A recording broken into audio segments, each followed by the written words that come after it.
be so blessed and know that God is always there.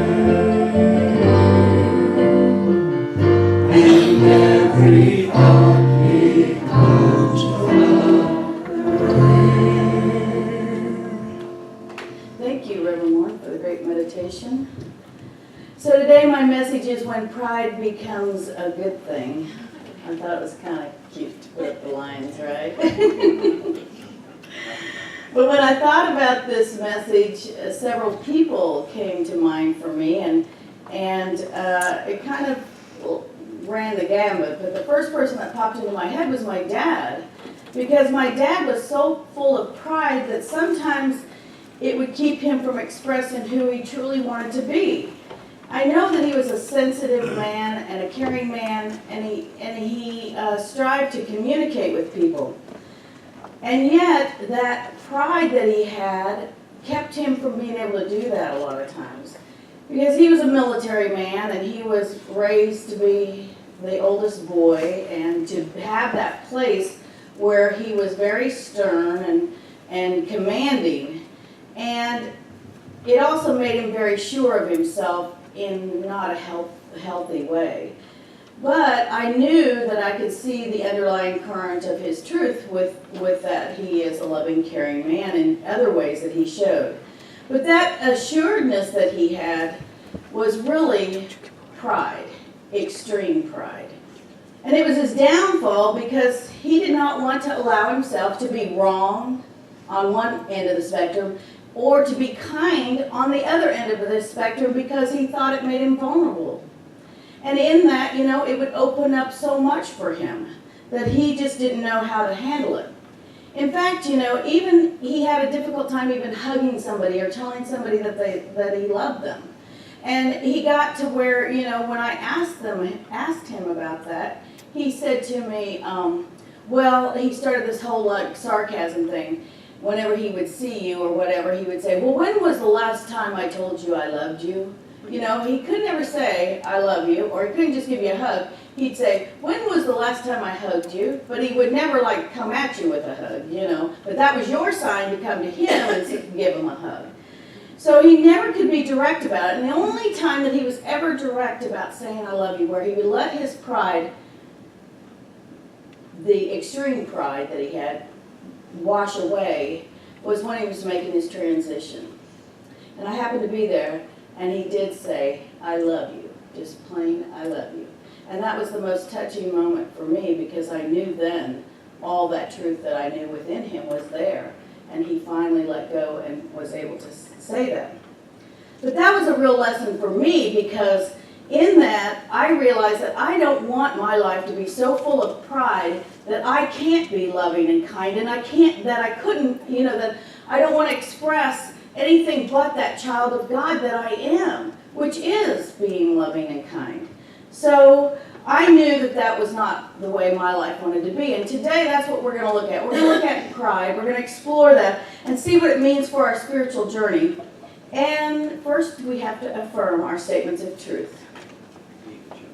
Oops, oh, there's my dad, I'm sorry.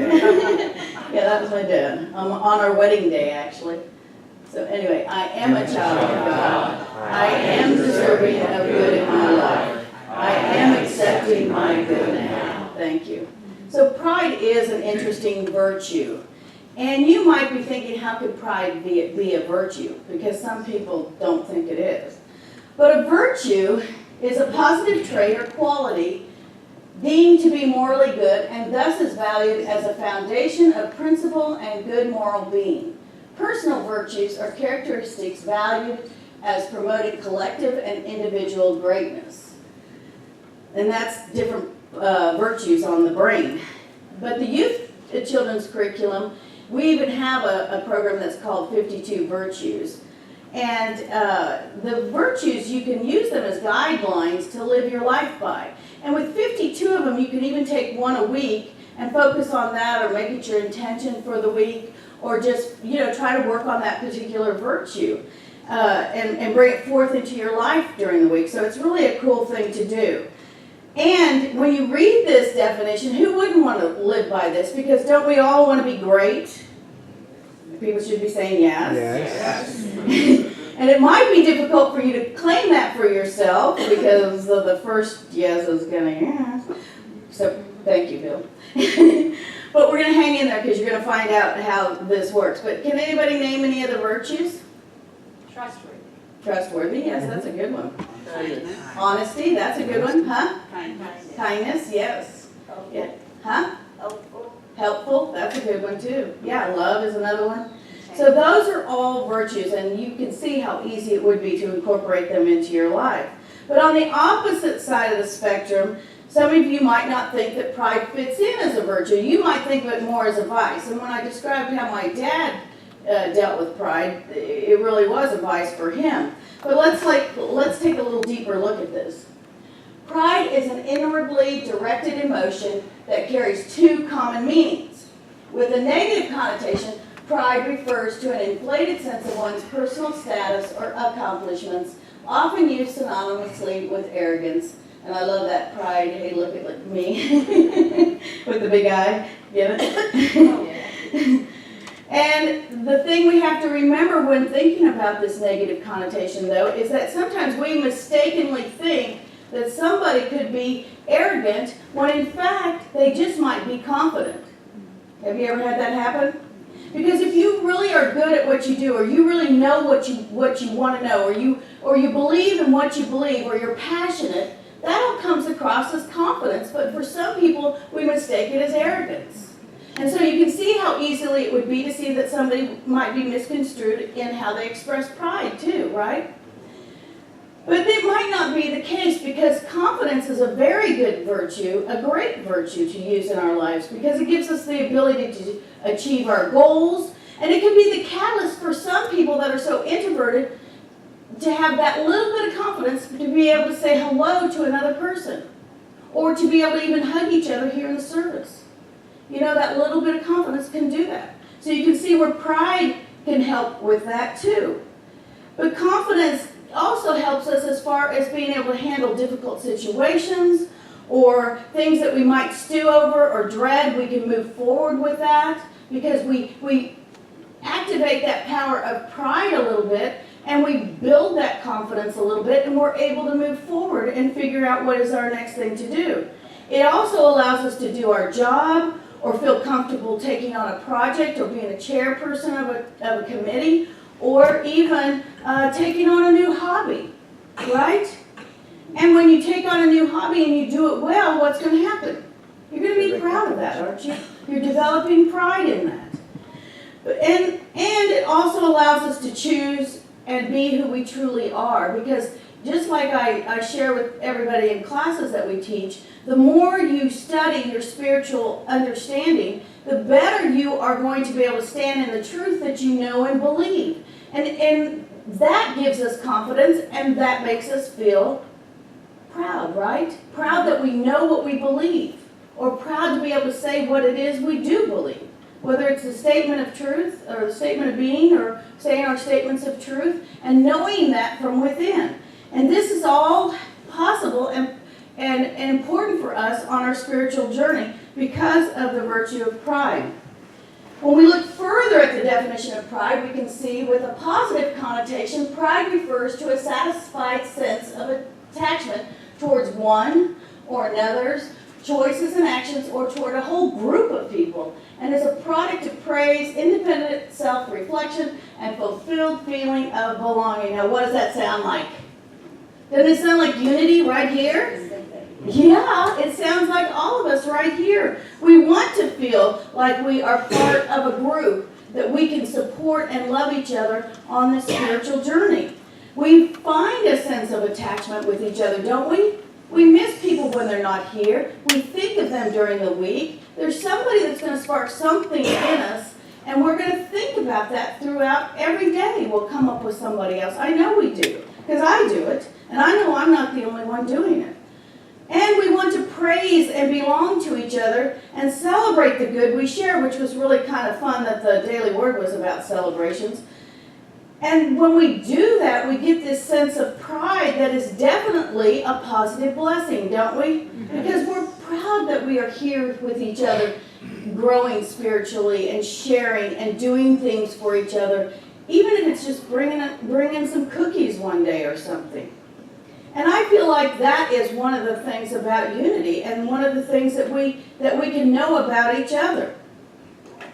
And this is what's really kind of cool, because psychologists even say that they link pride to a higher social status. Isn't that cool? So think about this. So pride, you know, and the idea of confidence with it, but pride for a higher social status. And I know a lot of people go to churches all over the place, and I know here because I've heard people talk about different churches here, but they go to a certain church because they want everybody to know that they go to that church, right? It's a social thing. It's not about what they're learning there or what they're getting there. It's about, oh, I go to that church and, you know, whatever. Here's my quote for that. They go there to be cool, but, oh, look at me. I go to High Rock Holy Roller Church on the hill, and we are so big and special. Aren't there people that are like that? You have to come to my church because so-and-so goes to my church. Or you have to go to this church because it's the biggest one in Atlanta. Or, you know, whatever. You know, we have the Cupcake Church, whatever it is. You know, they use that, though, in the wrong way, isn't it? That's not having pride on that positive note. It's a boastful, arrogant pride when people do that. And this is what's funny about Fillmore defines spiritual pride, which you think would be a positive thing, when he says spiritual pride is a form of personal vanity over spiritual achievement, a proud personal spirit, a holier-than-thou attitude. How many people have you been around that have been like that? A lot, right? They think that they know more and can quote the Bible more or can do whatever they need to do more. And who enjoys being around that person? No one. My oldest brother was like that at one point in his life. He used to carry his Bible around, you know. And I mean, everywhere he went, he was carrying his Bible. He was like showing it to you as he talked to you. And then out of the clear blue, you could be talking about going fishing. And he'd open up his Bible and start reading some quotes to you. And reading to you, pointing and like he's condemning you. And that was so much fun, wasn't it? No. And that's where that spiritual pride, that form of arrogance comes from, right? And who wants to live that way? And you know, the sad part is it's still going on in churches, because I see it on TV, on my direct TV at Channel 57. Some of those guys just jump from Bible quote to Bible quote, start reading in the middle, and can turn it into shame and guilt and blame. And that's not what this is supposed to be about. Your spiritual growth should be from that aspect. But it's kind of funny because they have even called pride one of the 7 deadly sins. Anybody ever learn that one? Yeah, well, here's the 7. Oh, this is what we should say. I'm sorry, I got to do this one first. We should say, I go to Unity East of Atlanta, and we are a positive path for spiritual living, and come check us out sometime. And when you say it that way, you're not arrogant or boastful, are you? No, you're inviting, you're including, you're coming from that place that you know people will enjoy it. And I hear this a lot about Unity churches, and the energy is so good here. You know, people will say that. So even that is a positive thing. But onward with this, there we go. But the cool thing is that some philosophers such as Aristotle and George Bernard Shaw consider pride a profound virtue. That's what I'm saying too. However, some world religions consider it a sin, such as is expressed in Proverbs 11:2 of the Old Testament. When pride comes, then comes disgrace, but wisdom is with the humble. Isn't that awful? In fact, pride is one of the 7 deadly sins. And the 7 deadly sins are defined as this: pride, greed, lust, envy, gluttony, wrath, and sloth or laziness. And I think all of us here will agree that none of us want to be identified by the negative connotation of any of those things, right? Those words, those concepts, right? Right. And the thing is, they can call them sins all they want to. But if you know the metaphysical definition of sin, breathe, honey. We have a little inside joke going. Sin means missing the mark. Sin sin is error thinking. It's making a mistake. It's not a bad deal. And it is first in mind, it is redeemed by a mental process or by going into the silence. Error is brought into the light of spirit and then transformed into a constructive force. So all we have to do is realize that we made a mistake. You know, that's where pride becomes a good thing. Because if we can, in the moment the words come out, or the actions are done, or whatever it is, if we can turn within to that Spirit of God and know, oh, gosh, that's not expressing for my Christ self. That's not an expression of God. You know, in that very moment, you've erased whatever it is you've done. Now, sure, it might take you apologizing to somebody just to keep them from, you know, not being mad at you or whatever. But you can't really change whether they're going to be mad or not by your apology, but that's the respectful thing to do in that kind of a situation. But we redeem our own mental process first, and then that changes the energy and the consciousness of all that is around us. And when we do something that is a mistake or missing the mark or error thinking, all we have to do is allow that to switch within us. We don't want to beat ourselves up or give ourselves a bunch of guilt or feel bad for 3 weeks. You know, how many people have said something to somebody, not even realize it, and they get home and later that evening they're thinking, oh my God, I said that. Did that come off wrong? Was that the wrong thing to say? You know, or you start stewing over it. And I've seen people stew over it for weeks before they finally let go of it. And you don't need to do that. That's just living in the mistake and turning it into a prideful thing rather than making it just what it is. The other thing that we tend to do when something like that happens is we tend to not, when we allow pride to become a negative thing, we end up making it about somebody else. Oh, they said that, or they did that, and that made me mad, and so I'm mad at them. You know, we start in that, yeah. I mean, how many times do we just like start snowballing it down the hill with all the excuses and all the blame on everybody else? And all we have to do is stop that nonsense, you know, and turn within and realize that we are more than that we are an expression of God, that we can live from that. And when we start blaming it on everybody else, I mean, it's like my dad. I could have blamed my whole life. Oh, God, my dad never said I love you, so I'm going to be miserable the rest of my life. You know, that would be silly. And that didn't stop me from loving him or seeing that he truly did love me, you know. But when we do that, all we're doing is affecting our own state of mind. And the only person that is responsible for us is who? Us. Is us. Well, here's my thing. Well, guess what? We are the only ones who are responsible for anything that involves us. Period. End. It is about us and what we're thinking and what we're doing. It's not about anybody else. And we can, at any moment of the day, allow the egocentric pride to be washed away. From 1 Corinthians 15:31, it says, Paul said, I die daily. The I that dies daily is personal consciousness. Remember, personal is that personality or ego. Formed of fear, ignorance, disease, the lust for material possessions, pride, anger, and the legion of demons that cluster about the personal ego. You know, you have to remember that's old writing. But all of that is just what we create in our minds, isn't it? I mean, none of that stuff exists if we don't believe that it exists, or we don't call it that or claim it as that, right? And that's where we take back that power of how we think and how we live.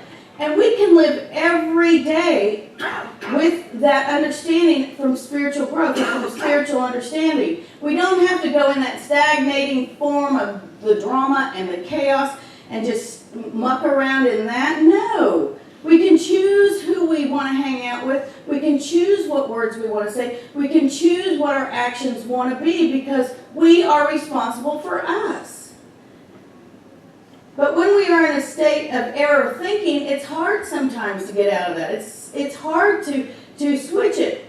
And yet we can easily do it when we look at the idea that all we have to do is let that arrogant, egocentric pride die in us. You know, think of it as letting go if that's easier for you. But we have to release it in order to allow that Christ consciousness to come forward. Okay.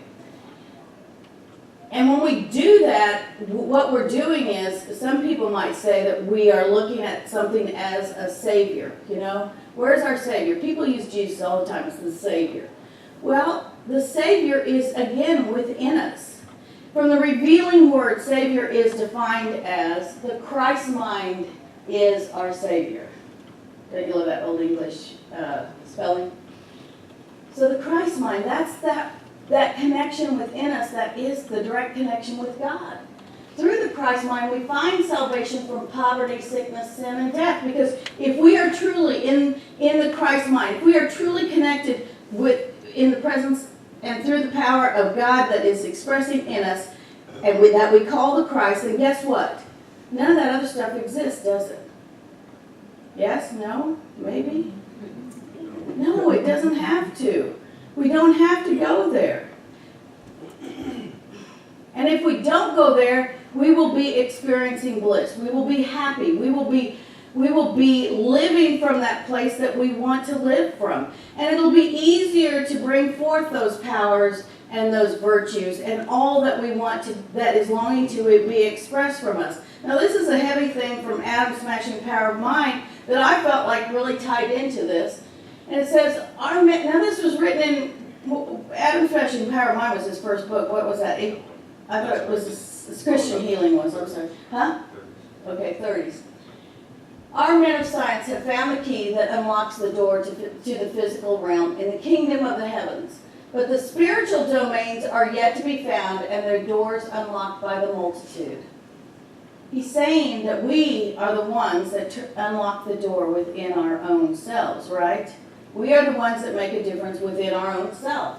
There must be a change of mind by the people of the earth before the tremendous uplift to be wrought by atomic energy can become beneficial and permanent. And he's talking about that energy of God, that energy that is us, that's in expression.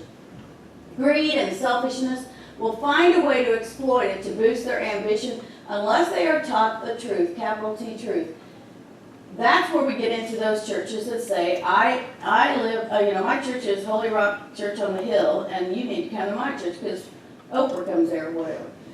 Although Oprah's going to come to our church someday, but hey. We should therefore redouble our efforts to show man that the power that rules the world is within him. Again, it is about us. Greater is he that is in you than he that is in the world.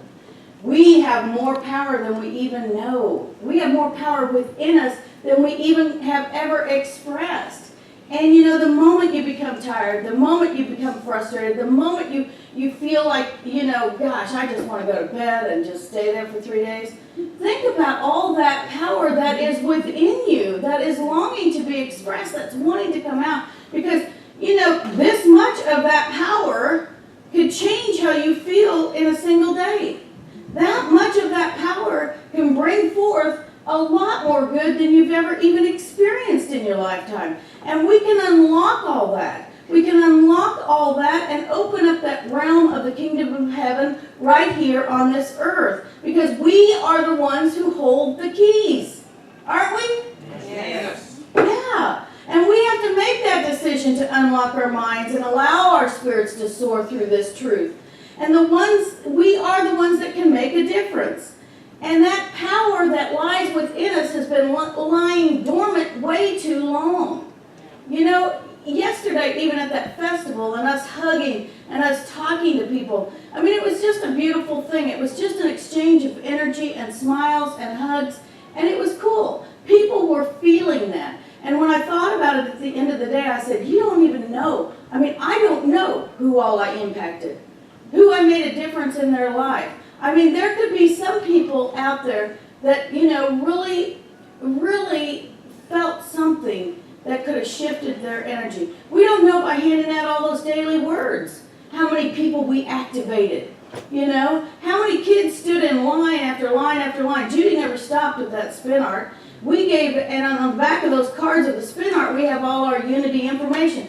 We don't know how many of those kids were impacted by being able to have that creative power on that little spinning wheel and create their own art design. We don't know.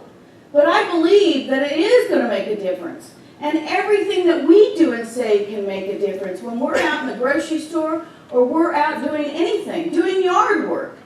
And a perfect example of having that power, well, wait a minute, back up a minute. That power that we have within us, and we have it within us as pride, can be a good thing when we are not boastful or arrogant, right? When we have pride in the fact that we were blessing people, that we are a blessing, that we can bring forth that little bit of power that we haven't used yet. I mean, that can build our own sense of who we are as a spiritual being on this human plane.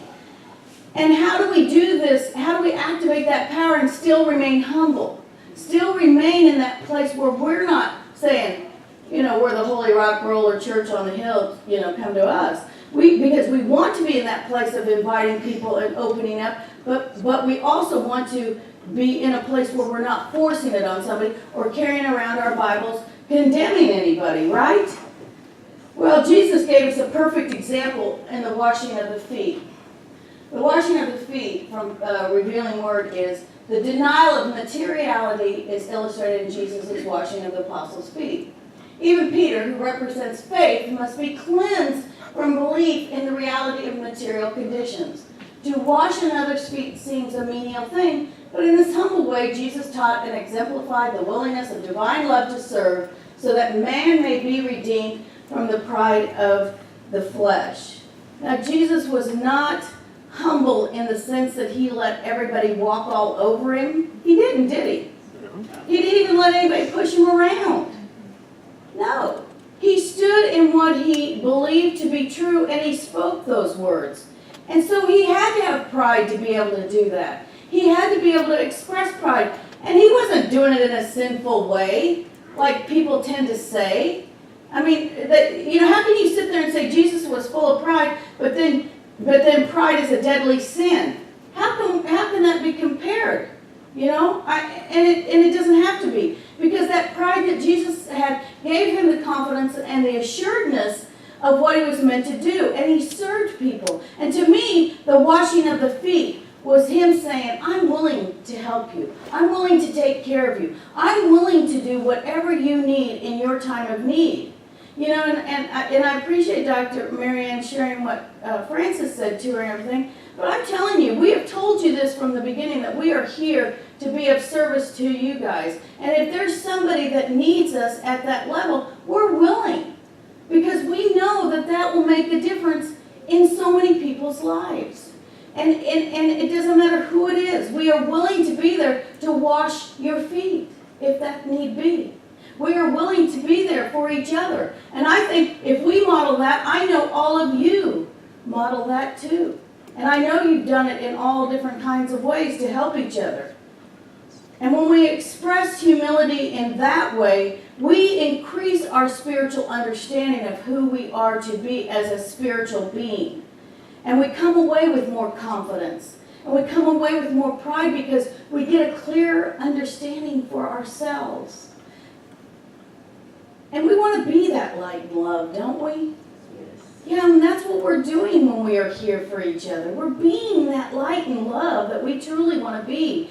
And when you start turning on that light and love for each other, you feel more joy, don't you? Yes. You feel more happiness.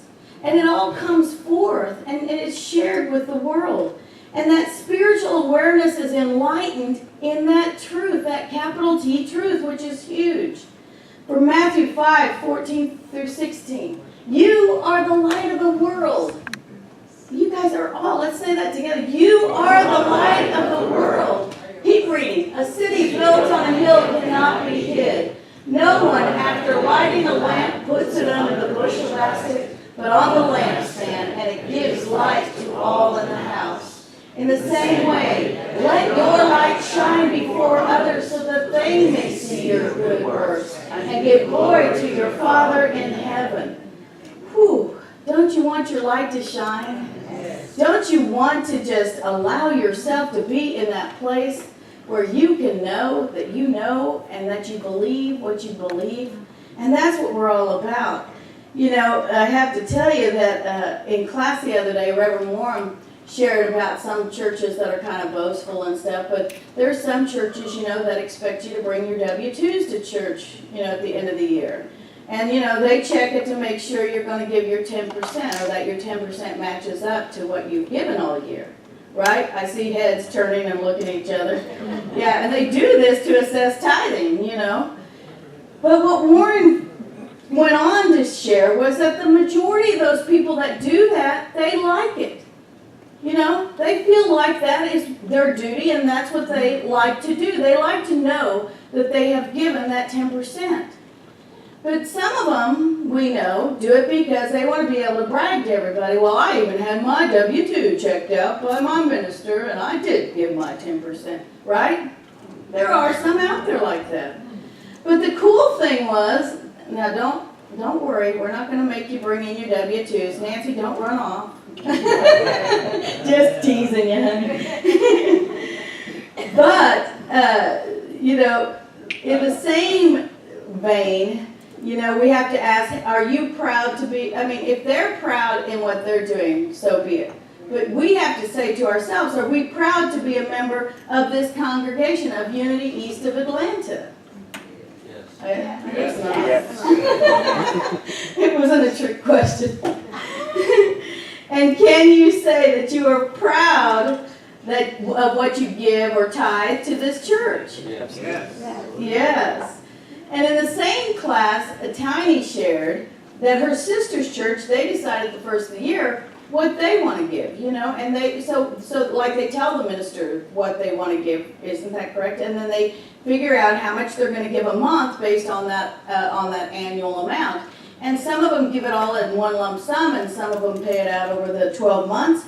But again, she was sharing that her sister enjoyed that, that she thought it was great to be able to give in that way and to be able to be that disciplined about it. So I think that she was probably even proud that she, makes sure that she is committed to doing that. And there's a difference between commitment and being forced, and we know that. That's why in Unity, we freely give during our love offering time, don't we? And we freely give with love because we want it to come from that place that we were just talking about. That place within us that is that spiritual awareness that wants to come alive and is longing to go forth and wanting to be of service to others. That's another form, whatever you give. And we do it from that Christ consciousness, from love. And that's when we can promote Unity East and what all we do here, all our activities from that place. This is where we live from truth. We are also modeling, expressing that consciousness that is in all of us that is longing to come forth with all that we do or say. And this is when pride becomes a good thing. Thank you for being here today. God bless you.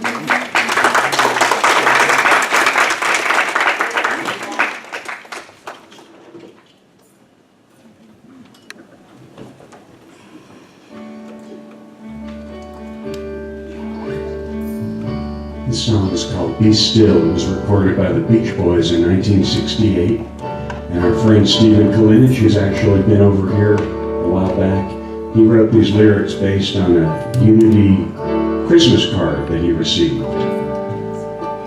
And the music is by Dennis Wilson. You know you are. Be still and know you are.